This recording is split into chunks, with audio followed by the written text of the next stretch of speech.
How's it going, guys? It's TacTixHD here, bringing you the third episode of my NHL 13 expansion team GM mode series. As you guys can see, right here is the starting NHL lineup, the same as the end of last year, and right here is the AHL lineup. So we got Schrader, of course, looking really good. We also have some other prospects that are coming up. So hopefully, our prospects can start to develop quickly, and we can start competing in the playoffs. Right here you can see the team stats: 4.5-star offense, defense, and 4-star goaltending, so not too bad. Right here, guys, my top prospects that I'm basically waiting on: Seth Jones, Polak, Max Domi, Kokachev, Lazar, Clapperton, a couple other guys.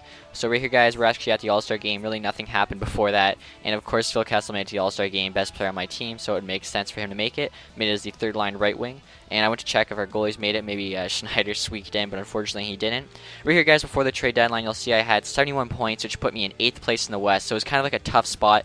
Didn't really know if I wanted to trade some prospects, possibly add some players and try to make the playoffs, or if I wanted to just trade away more of my current good players for more prospects. And as it turned out, guys, I decided I would just trade for some good prospects and see what would happen. I either made the playoffs or I didn't. Right here, making a huge trade for Sam Reinhart. He was a 5th overall pick in the 2014 draft. Really good prospect. Trading away Philip Dila, 82 overall playmaking center. Cody Brown, 54 overall right wing, 3.5-star potential. Bud Holloway's a 4th-line winger, 76 overall right wing, a 3rd pick in this year's draft, which they want, and a 7th pick in 2017, and they actually said yes, so that was a huge trade. I think I pretty much stole Sam Reinhart. He'll eventually be a 1st or 2nd-line center for us. And then right out here, guys, after my success with Sam Reinhart, I decided to try something else, and I went for Nathan MacKinnon, 1st overall pick in the 2013 draft, or sorry, 2013 draft, and I traded them Ryan Polak, whose trade value was actually the same as McKinnon's, even though he has 4.5-star gold, and McKinnon has 4.5-star green, as well as Pierre-Marc Bouchard, 2nd-line left wing. I figured he'll eventually be replaceable by Jaden Schwartz, the prospect we got from St. Louis, who has 4-star gold potential. And Pittsburgh actually said yes, so this is a huge deal. I basically just acquired my 1st-line center in McKinnon and 2nd-line center in Sam Reinhart. Right here, guys, just picking up Michael Jordan, almost said Michael Jordan, off waivers. Also, guys, in regards to Philip Dila, didn't really need him, seeing as Schrader was going to be coming up.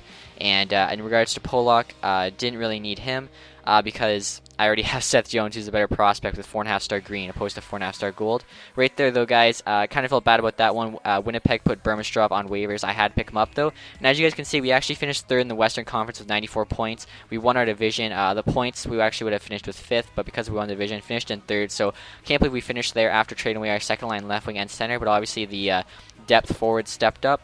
Unfortunately, though, we actually lost San Jose in the 1st round in either 4 or 5 games. I think we might have gotten swept, but that's not too bad, making it to the playoffs in our 3rd year as an expansion team. As well, our HL team made it to the playoffs, which is always good. It shows our young guys are playing well.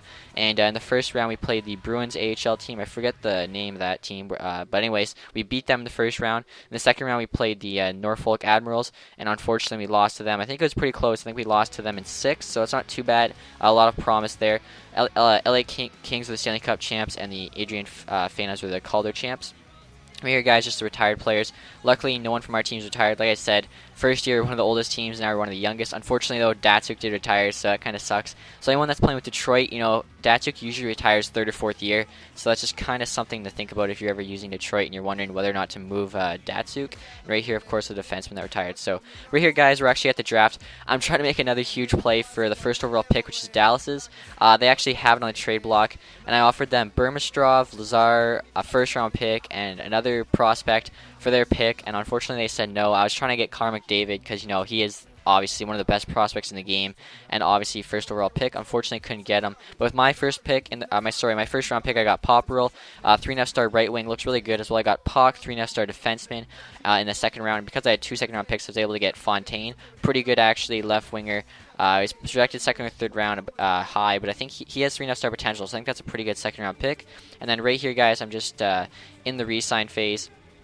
And as you guys can see, I basically have a lot to thinking to do because I have Meal, Brown, Schrader, and McKinnon as my top 4 centers. But I really don't want McKinnon as a 4th-line center, so I'm probably going to have to move one of those top 3 guys to move McKinnon up to at least the 3rd line. As well as Sam Reinhart's a 75 overall now, which is really good, so he'll be top center in the AHL. Lazar's only a 64, when Domi was still in the 60s. I think Kokachev's still a high 60. Some guys that bumped up. Gormley went to a 86. Martin, who went from a 76 to an 81 last year, who I signed in free agency, is now an 84. So that was a really good signing, I think. Schneider's still an 83 goaltender. Vicentine still, high 60s, low 70s, still definitely AHL goalie. Schwartz, though, that worked out perfect after trading away Bouchard. He actually went all the way to 83, so he'll be my second line winger. He's the exact same overall as Bouchard, so I think that worked out perfectly to get McKinnon. As well as you guys seen there, just re-signing Horton. Basically just looking to see what positions I need. I think I ended up needing like a fourth line or third line left winger and a third or fourth line right winger just to fill some spots in terms of depth. Where I said, guys, Gormley got a huge boost. Fistrix is 80. I think he was a 79 last year. Right there was Braun, who I picked up off waivers last year. He's not really good, so I let him go.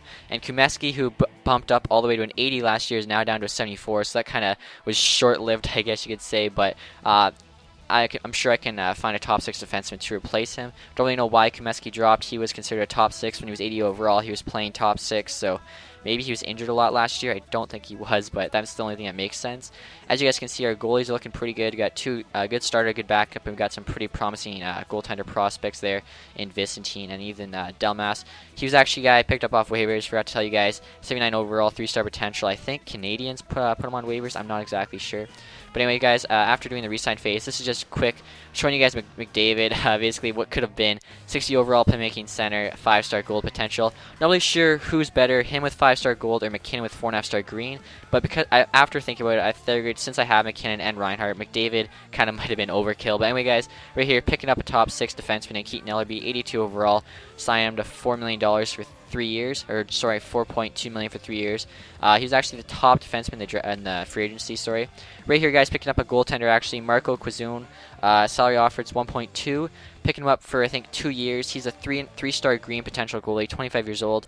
In free agency, I figured that'd be a steal if I could pick him up. As well, I'm getting Oscar Osula back, who I actually had on my expansion team in the first year. I need a 4th line left winger, so figured I'd pick him up. And right here, guys, after signing Quizun, who's 81 overall and 3-star green, I didn't really need Devin Dubnyk anymore. The Quizun would be the backup, so decided to move Dubnyk to Carolina for a 2nd-round pick. Kind of feel bad I'm taking advantage of Carolina, but oh well. And then right here, guys, I signed Michael Ryder. He actually was in the free agency all last year. Kind of felt bad for him. Plus, I needed a 3rd-line right winger, 80 overall. I think he fits the bill. Signed him a 1-year deal for $2.5 million. I think that's pretty good. And hopefully by next year, we'll have someone who can step up, take his place that's younger. And then after that, guys, didn't need Damian Brunner anymore. He was the same overall as McKinnon. Obviously, I want McKinnon to play, so I traded him to Pittsburgh for a 2nd-round pick. So kind of taking advantage of both teams I stole their top prospects from, but oh well.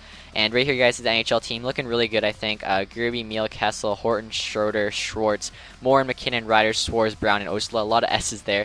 And then Gormley, Martin, Eberle, Weber, and Summers, and Fistrix. So all 6 of our defensemen are 80+. 84 and 81 starting a backup goalie. Burmistrov getting 1st-line minutes in the AHL. Reinhardt getting 2nd-line minutes. So I think those two should be getting really good potential. As well, guys, as you can see, AHL is looking pretty good. We got 72, 73 plus, pretty much every position besides that 4th line. As you can see, NHL team, obviously 4.5-star offense, defense, and goaltending. So looking pretty good. Hopefully we can make a run maybe at the Cup next year. We made the playoffs the first time this year, and we have a lot of promising prospects, so we should be good for many years to come. Besides that, guys, I hope you enjoyed this episode. Make sure to stay tuned for more NHL 13 videos. I'm going to have the 4th episode out hopefully this weekend, probably either Saturday if I have enough time or Sunday. And besides that, guys, thanks for watching. Stay tuned for more, and have a nice day. Goodbye.